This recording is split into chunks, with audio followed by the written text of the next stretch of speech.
తల్లిదండ్రులు మన కొడుకు రాముడిలాగా ఉండాలి కదా, అట్లా ఆదర్శమూర్తిగా తీర్చిదిద్దడానికి మన దేశంలో మన విద్యా విధానంలో గురుకులం అని చాలా ప్రధానమైనటువంటి స్థానం. మార్షల్ ఇవన్నీ నేర్చుకునే విద్యలు ఇవన్నీ కూడా. కానీ వీటితో పాటుగా తపస్సు, 3 పూటలు సంధ్యావందనం చేస్తారు, పొద్దున మధ్యాహ్నం సాయంత్రం. ఒక కౌసల్య తలుచుకుంటే ఒక రాముడు వస్తాడు, ఒక యశోద తీర్చిదిద్దితే ఒక కృష్ణుడు తయారవుతాడు, ఒక జిజియాబాయి తీర్చిదిద్దితే శివాజీ తయారవుతాడు.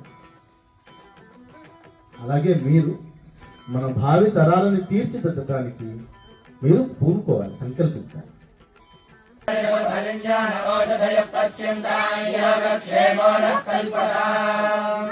శతమానం భవతి శతాయః పురుషः శతేంద్రియ ఆయుష్యేవేంద్రియే ప్రతిష్టతి.